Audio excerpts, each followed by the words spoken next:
Well, so we have to do the newspapers, and obviously we told you we'll be joined by Benefson. Good morning to you, Uncle Ben. And then we also do have Chief Investigative Reporter for Ghana after Anas Aremeyaw Anas. Manasseh Azure Awene. Anas Azure Awene. Manasseh, it's not Anas. Because I mentioned, I think it's still in mind. Manasseh Azure Awene. How's your wife? Why are you both infatuated with my wife? Hey. No, yesterday, Gifty asked, today you were asking. No, I had a reason to ask. No, I had a reason to ask. I told you, I was telling you that I got some of her flowers. In fact, I was advertising for her for free. I said I got some of her flowers and they're beautiful. Yeah. I don't know what reason he has for asking. Oh. So let's find out. If he doesn't have any reason, we continue with the newspaper review. Yes, we are continuing. Uncle Ben, how are you? You look good. Oh, I'm fine, Roland. Good morning, Roland. Good morning, Gifty. Yeah. Good morning, Uncle Ben. It's good to see you. And the CI was passed yesterday. I know that we'll have a lot to talk about it before we go for the break. But Gifty, let me allow Manasseh to start, and then you will do it, and then Uncle Ben will do, and then I. So Manasseh, you have the Finder and the Statesman to look to. Yes, I think I have the Finder with me, and the front page story, they have a big question that what is the EC's crime? Flawed voters register will produce flawed elections. That is their main story. They also have some of the supporting stories on the headline, the front page, as Parliament votes 106 to 92 to okay EC's constitutional instrument, no face mask, no Ghana card collection, NIA, and then a rather sad but repetitive story. 5 die at Okaikwe North in yesterday's downpour. Yeah. Okay, Gifty. Okay. Okay. All right. So let me go with the data. And I think I have the Statesman now. Yes. It says new voters register coming. That's what the Statesman says as Parliament passes law for fresh registration to begin. And then a tale of twists and turns. Mahama makes shocking U-turn on trainee allowances. So this is what is on the front page of the Daily Statesman as well. And what do we have on the back page and perhaps the okay, we don't have, that's okay. So I do have the Daily Graphic, Roland, if I should just add it to the statement that Manasseh just did. The banner headline, floods wreak havoc again. 5 lives lost, is by graphic reporters. And that story is on page 3. Page 3 says, I mean, you know the story. Yesterday we covered it extensively as well. Roland himself was on the ground. Kojuyansin was on the ground as well. Terrible. Yeah, terrible story, terrible script from 5 years, whatever years. He can bring it back and it sounds the same. Okay, another story on the front page of the Daily Graphic is CI 126 operational today, receives majority approval in Parliament. The story is on page 13. And flogging father sentenced to 24 months in jail. That's on page 13, the story that we've done this morning as well. Back page of the Daily Graphic, Suhum municipality embarks on 5-year oil palm cultivation program. Hopefully they do it right and get jobs for the youth over there. And Ni Ade Nkpa family builds new 1.8 million family house. Okay. Let me take a look at the center spread where we have, I will report you to President. And that story is attributed to Lands Minister to Suaman DCE. It comes with a picture of someone standing, Mr. Sumachem is standing by one of the excavators. I think it has to do with Galamsey. But the story is on the center spread of the Daily Graphic. And reopening of schools, parents worried. Then boy 3 found dead in Sewa near Amasaman. And then SHS set to open for selected students. It has a picture of someone staring at a school. That's it for the Daily Graphic newspaper. Shall I continue with the Dispatch? Okay, Uncle Ben, here we go with your paper. The Daily Dispatch banner headline, it comes with a picture of one of the women I really admire, Madam Akosia Frema Osel Pari, the Chief of Staff, and the story says Chief of Staff's committee holds the key. I don't know what that story is about. It's on page 2. I'll try and read the first sentence, but then another story here says down memory lane from Unigov SMC2 AFRC to PMP UNC Alliance. Story is on page 2. It comes with a picture of late ex-president Dr. Hilary Liman, ex-president Jerry John Rawlings, and late General Kutu Champong. Also, disinfection of military facilities in Bono region starts. Pictures of President Akufo-Addo and then Mr. Dominic Nitiwo as well. Back page, disinfection of military. Okay, that's where the story is. The story of the disinfection is, and the center spread. MP for Gusheung painfully withdraws from NPP primaries, and NPP members who will be contesting the June 20 primaries. It has a list there, the comprehensive list provided by the party. And a political science dawns analysis of 2016 elections comes with a picture of Dr. Alidu Seidu.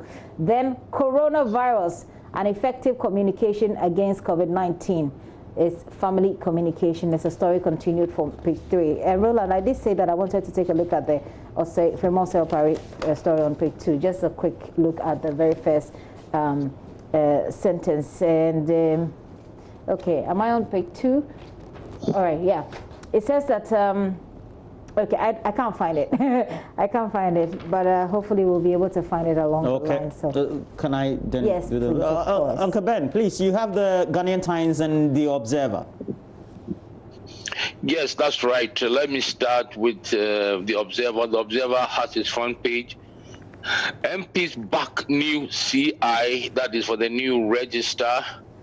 And then they said we or Abosam Tower allegedly found on the NDC prophet. That is the man who had openly did a video threatening the president and the electoral commissioner.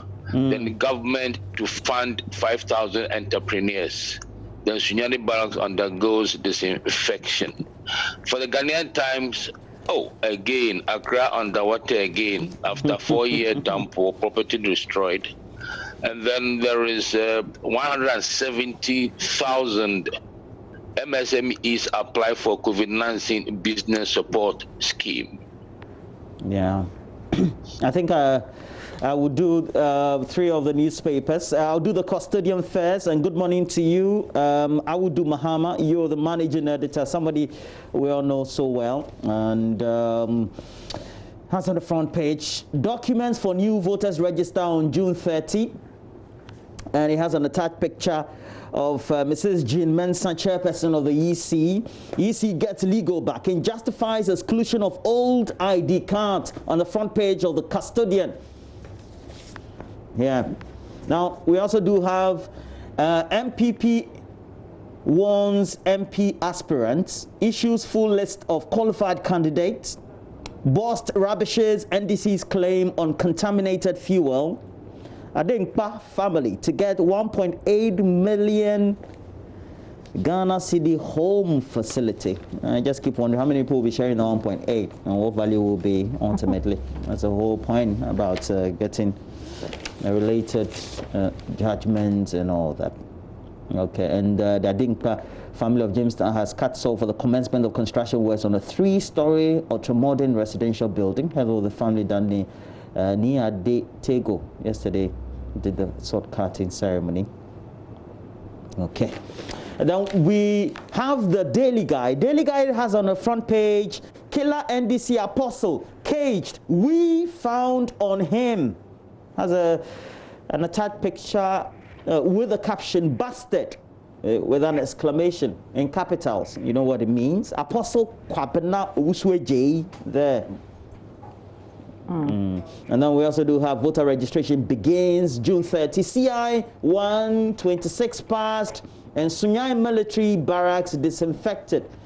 On the back page, stories, don't recruit new players, or 2-4 charges, Kotoko board, penalty, player blames penalty miss on empty stadium. And it was his Osbeck forward, Floran, it's in German. I have to study the syllabus well before I pronounce, so I won't go there. Balotelli sacked from training ultimately. Okay, let's do the Go Street Business. Major shake-up in telecom. Charges pending, and we have 17.84 billion Ghana cedi debt to be issued over the next 3 months. And straight away, my first pick definitely will be about the CI that ultimately was passed or approved by Parliament. Let me first ask Mr. Epson, what do you make of all this? We have an impending decision by the Supreme Court also on that NDC petition to the court. Yes, Roland, as they say, we are one master.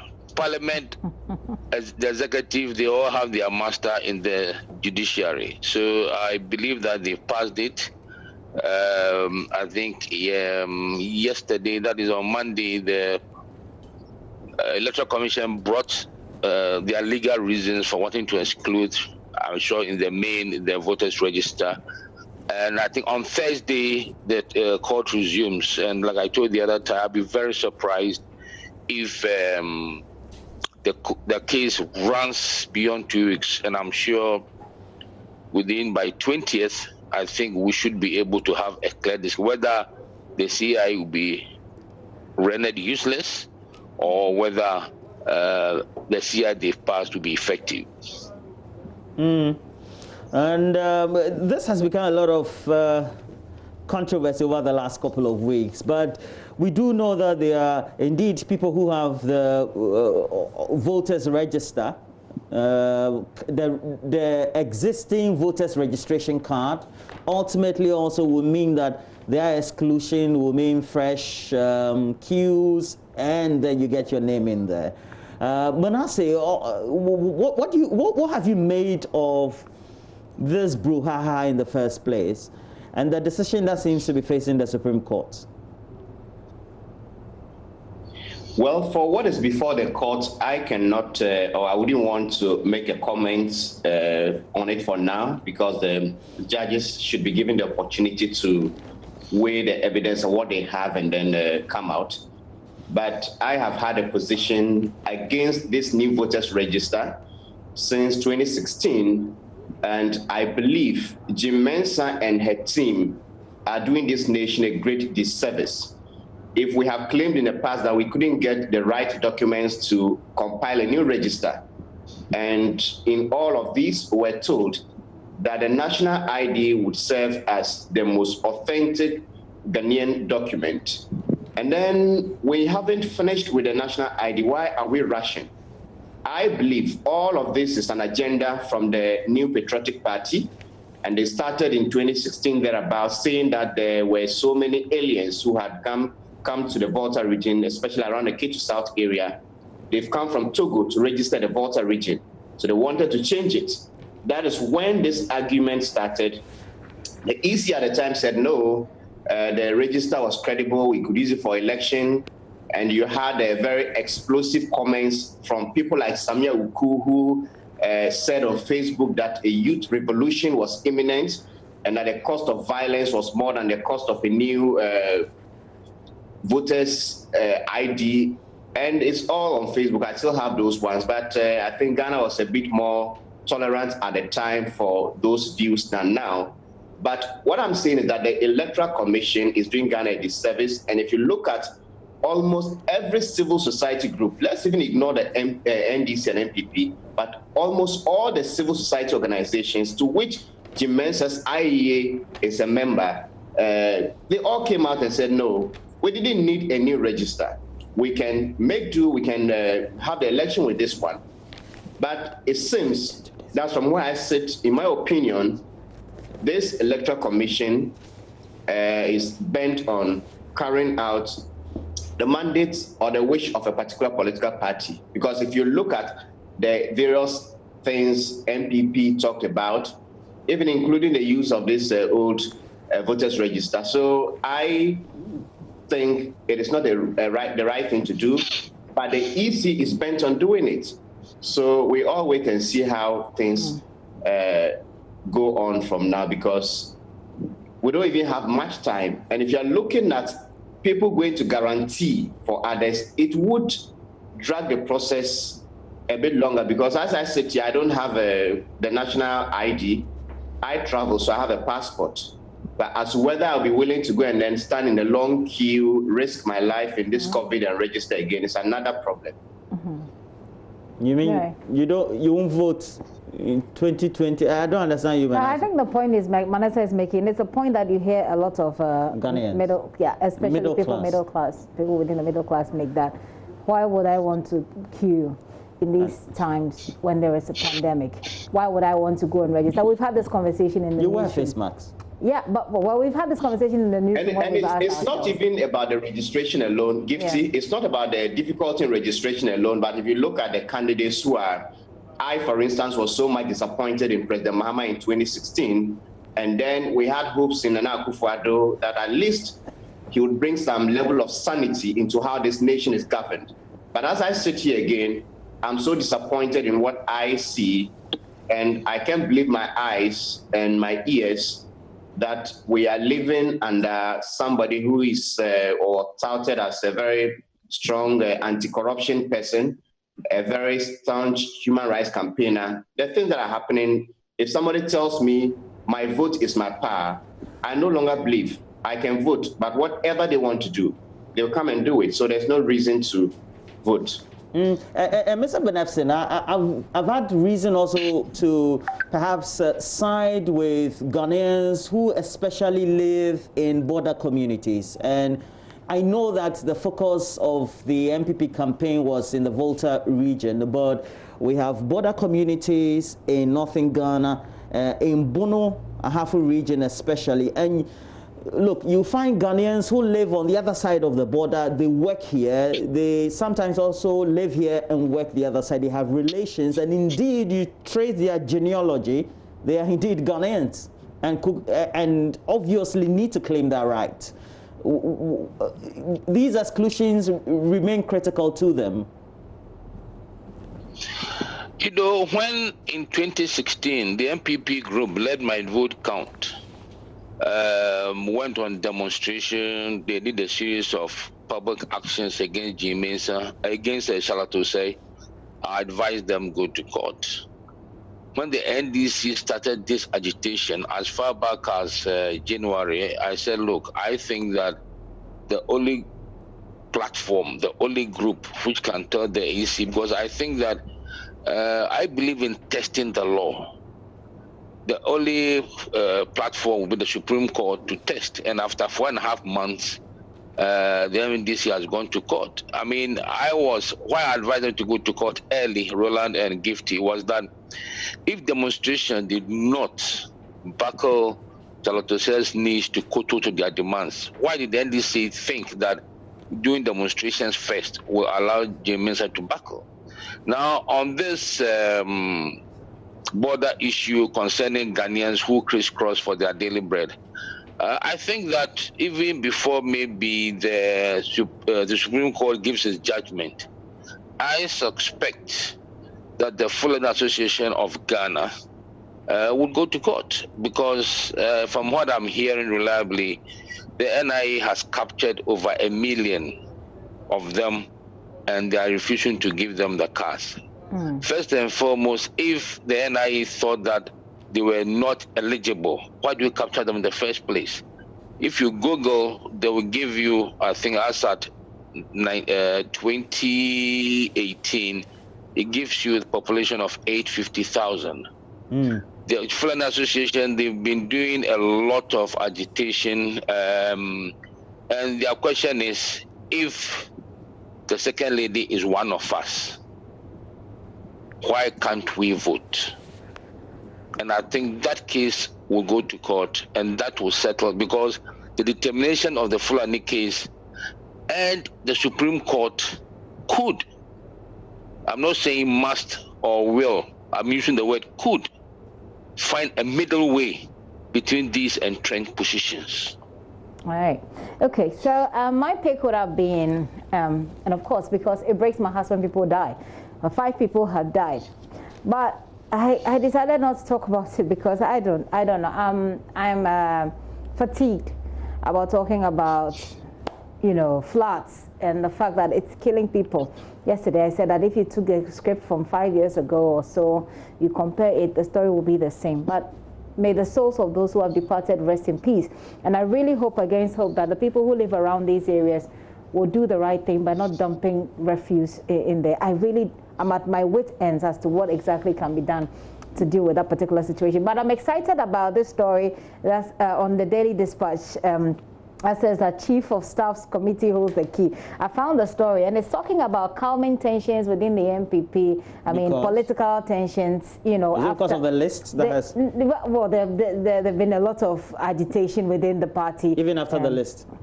Yeah. Before, after the list, and I'm sure before, after the primaries, there's going to be, look, whilst you fight, just make sure that you're not involving young people and you're not inciting them against each other to kill themselves and to do all of those things. That's as politicians are typically known to do. I'm excited about this story because I think the paper focuses on the Chief of Staff, and I think that anything she does is an example to women, other women out there. That's why I'm excited about it. That Roland.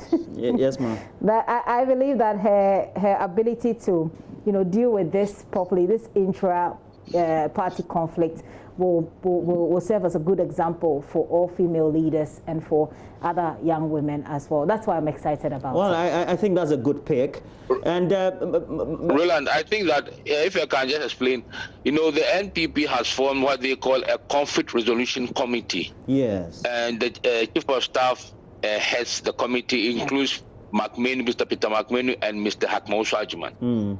Now, they are lingering anger. For example, somebody, I'll mention the name, well, let me say, Lawyer Addison, for example, was disqualified because they said, quote, he had not nurtured the constituency. But I don't get the MPP. You let non-members of parliament who are contesting pay 30,000 cedis as, quote, development fees. And I think that, and at that time, the argument was that MPs interact and nurture the constituency. And for somebody who for 8 years, for 8 months in 2012, did this, and you tell the person hasn't nurtured the constituency. But he hasn't. Many people will disagree with you. From the constituency, they can't argue that he hasn't. The fact that he was the lead counsel in that legal dispute, it does not make him a bona fide, nurtured or nurturing member of the MPP in that constituency in the Eastern region. Rola, let me be blunt, and I've told you the first time I appeared on this platform that I'm not just a diplomat. I hear the member of parliament for Akropong, the father is a colossus in the constituency, and that Lawyer Addison will not do it. But if I were Lawyer Addison, I would dump the consequence, go independent. Yes, once he goes independent, he'll be sacked from the party, but within parliament, they will co-opt him. I think that this sort of somebody's daughter or somebody has done this, and this is what I'm talking about. The Chief of Staff has a Herculean task on her and the committee because people are still angry. And I'm talking about those. Now somebody is angry, he goes to pour alcohol in the river and catch a goat to assuage the anger. I mean, and you say abandoning him. Well, it's just like pouring petrol on fire. I believe the Chief of Staff will come out strong. I think there's a bigger problem, which is what? That the MPP would need to confront. Growing up in this country, I came to one conclusion, that the MPP was a true example of democracy. The NDC had a tradition that flowed from a military regime. So when it came to press freedom, when it came to democratic processes, the MPP was the leader. But I cannot say same for the party today as a citizen of this country. The MPP seems to be abandoning everything that made it very appealing to the intellectual community, and for which reason MPP wins almost in all polling stations at university campuses. So to use this buga tactics of elimination to get some people off and protect others, for me, is not democratic. And the MPP shouldn't, I think Ghanaians should be concerned, because when they do this at a party level, they bring it to the national level when they win power. when they were attacking one another at the party headquarters, and we thought it was an MPP thing. When MPP won, the violence that was visited on us by these same groups that were wreaking havoc on the party, we all felt it, to the extent that it even got to the courts. So Ghanaians should be concerned by how MPP is suddenly behaving like a military junta, and President Akufo-Addo, as the leader of the party, should be concerned, because when John Agyekum Kufuor led the MPP, there was a different MPP, and we are seeing a different MPP under the leadership of Nana Addo Dankwa Akufo-Addo, and he should be concerned about his reputation at the party level as well. Okay. I think that'll be it for us for now. And Gifty, we have to wrap up. Right. Me, I'm still hopeful that the chief of staff, being a woman, will do a good job. She will, and she will inspire a lot of other young people, other women, both in politics and outside of politics. So hopefully we'll get there. Manasseh, thank you so much, and have a great day. Uncle Ben, thank you so much. Have a great day as well. I love listening to people like you. Give us a lot of thought-provoking angles to the stories. All right, let's quickly take a look at myjoyonline.com. What does it say? Okay, coronavirus, our cases keep going up. In fact, we're predicting that the cases, the cases have already crossed the 10,000 mark. I haven't seen that yet. Okay, so there we are. We are above 10,000 cases at the moment, and of course, that's the total confirmed cases. So you want to take out the deaths, you want to take out the recovered, and then you get the active cases as well. Former President John Rawlings urges alertness on COVID-19, build consensus with stakeholders for peaceful registration exercise. Custodian is telling the Electoral Commission, and we have drone shots of flooded Accra. You want to take a look at that to inspire you to keep your areas clean. But just so you know, people have died. 5 died to Kaikwe North is that story right there, and national security officers pick up pastor who threatened to kill Electoral Commission boss. He has been remanded. He's been charged and remanded with one of the charges is possession of narcotics, as well as threat of death. And missing father feared dead after floods carried his makeshift home away. About 2 stories related to that. All right, so that's it for myjoyonline.com. Why don't you just go on there, click it, send a link to your friends and your family, and let's do sports with Benedict Owusu right now. Is up next.